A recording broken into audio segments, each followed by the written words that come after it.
sommes le jeudi 28 août 2014. Je voudrais faire à nouveau le point sur mes réflexions concernant la dualité qui est inhérente au cycle de 7 ans, à ces deux phases qui se succèdent, qui alternent. Et je soulignerai à quel point il est important de travailler sur la dualité, parce que là, notre intelligence, notre réflexion est à l'œuvre.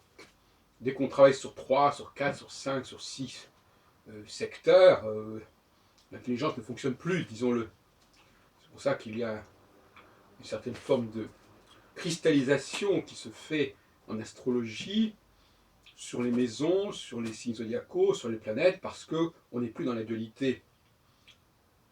Justement, on subdivise les significations pour des raisons externes, c'est-à-dire pour les besoins de la cause, parce qu'on a 12 secteurs à remplir, absolument, puisqu'il y a les 12 mois, et qu'il faut absolument leur attribuer quelque chose. Eh bien, la réflexion intellectuelle s'en trouve considérablement ralentie, et je dirais même inhibée. Alors, on nous excusera éventuellement de ces évolutions, ou ces changements, ces précisions qui viennent éventuellement remettre en question ce qu'on a pu dire plus tôt. Pour ça, je dis toujours, moi, ce qui m'intéresse, c'est ce que je dis aujourd'hui, à cette minute même. Je ne suis pas responsable, je dirais à la limite, de ce que j'ai pu dire avant. Alors, je suis également influencé quelque part par ce qui se passe actuellement, parce que ce qui se passe actuellement, je peux le lire à travers une certaine grille, et en même temps, ce qui se passe influence ma grille. Enfin, il y a une sorte d'interaction. Donc, quand on a une grille sur laquelle on peut compter, on peut la nourrir, on peut l'alimenter avec ce qui se passe, en prenant toutes les précautions nécessaires, bien entendu. Moi, ce qui m'apparaît, en ce moment-là, en cet instant T, c'est que les deux phases sont liées à la question des frontières. C'est intéressant parce que nous avons organisé un assez beau congrès avec Patrice Guinard en décembre 2000, le dernier congrès du XXe siècle, Frontières de l'astrologie. Enfin, là, il s'agit d'un autre problème, c'est l'astrologie et la question des frontières. Et il y a une phase du cycle de 7 ans qui consiste à consolider les frontières, et une autre qui suit, qui consiste à dépasser les frontières. Voilà très clairement, comme ça dans mon esprit, même presque visuellement, comment je comprends la dialectique entre la phase de la conjonction de Saturne avec une des 4 étoiles fixes royales et la phase de disjonction qui se produit à mi-parcours entre deux conjonctions. Mon astrologie, elle se réduit à cela, tant aussi bien sur le plan structurel que sur le plan du sens du contenu. Donc, si on voulait subdiviser pour les besoins de la cause chaque phase en 3 ou en 6, on pourrait le faire, mais ce serait complètement ridicule.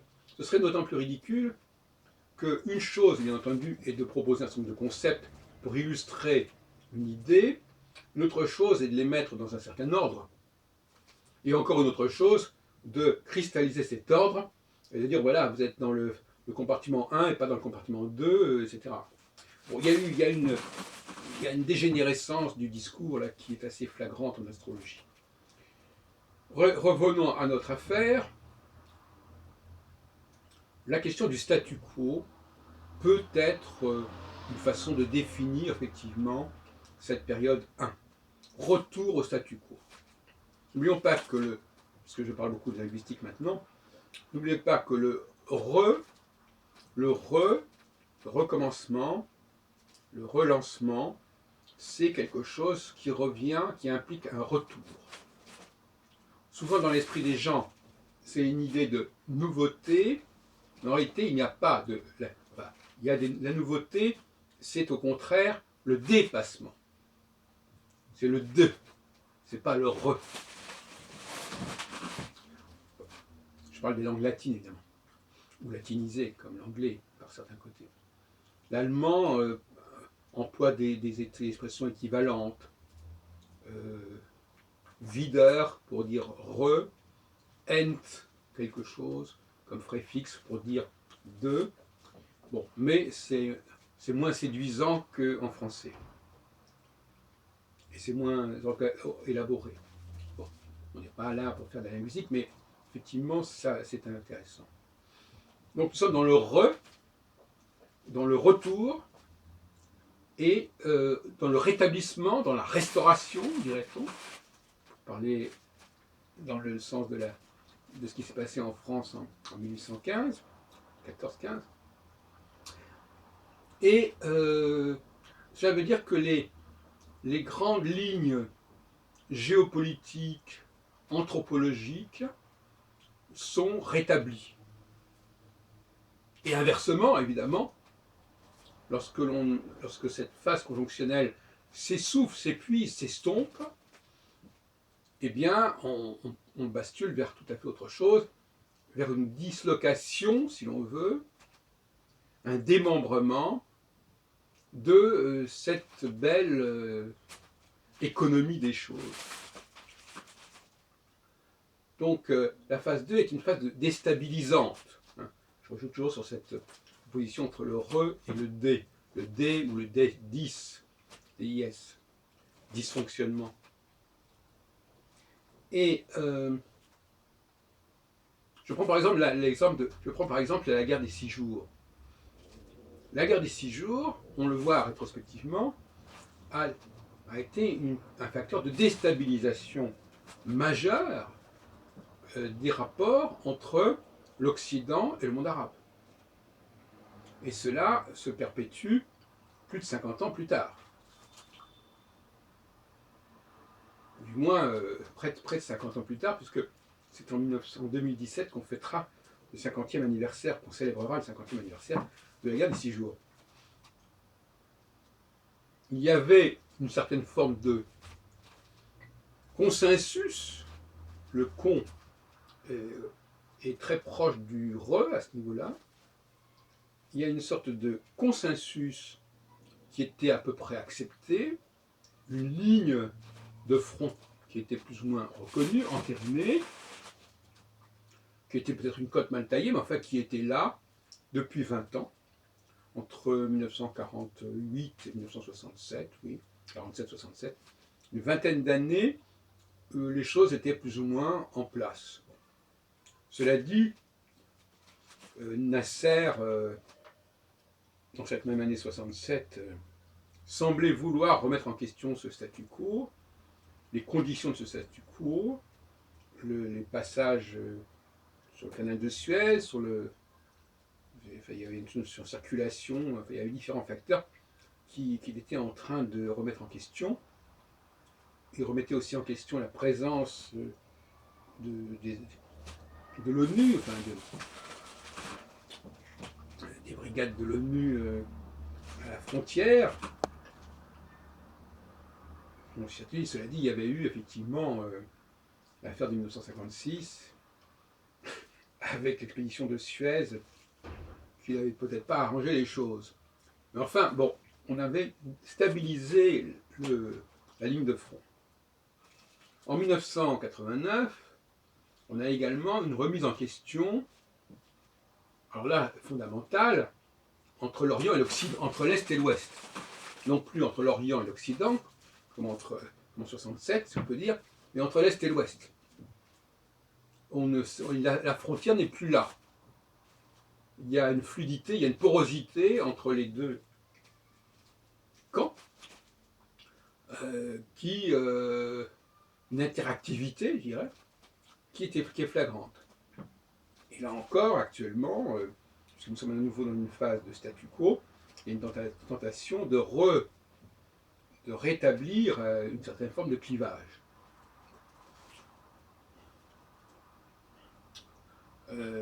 Donc, voilà ce que je voulais dire, n'est-ce pas? Alors on peut le voir sur tous les plans.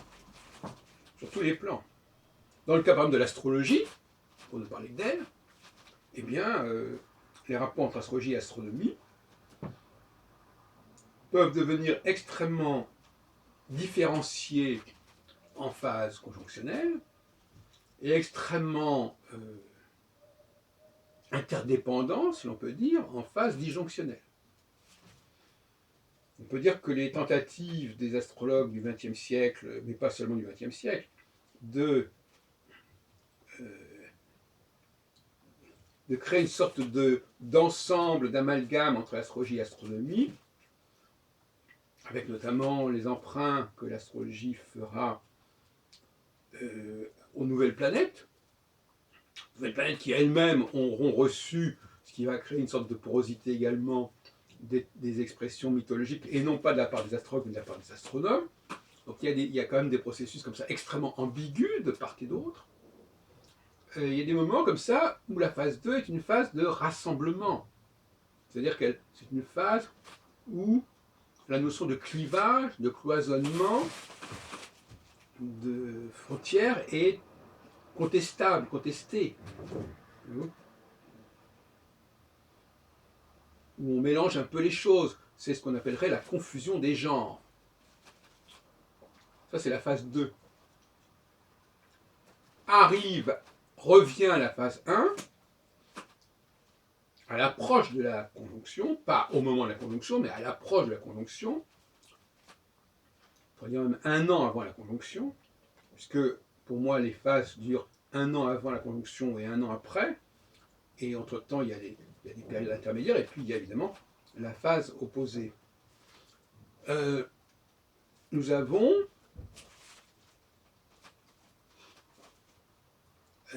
des recentrages qui se produisent, c'est-à-dire qu'on n'accepte plus certaines formules hybrides, certaines formules où on mélange un peu les notions, on mélange un peu les domaines, où on ne sait plus très bien où sont les frontières, où sont les lignes de démarcation, si on peut dire. Et à ce moment-là, il y a des volontés de recentrage. Alors, on peut dire que la crise ministérielle actuelle, la crise gouvernementale actuelle, avec le gouvernement au Valls II, correspond effectivement à un refus de faire cohabiter des idées qui sont incompatibles.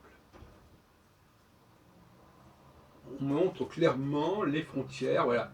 Nous on est là, on n'est pas là.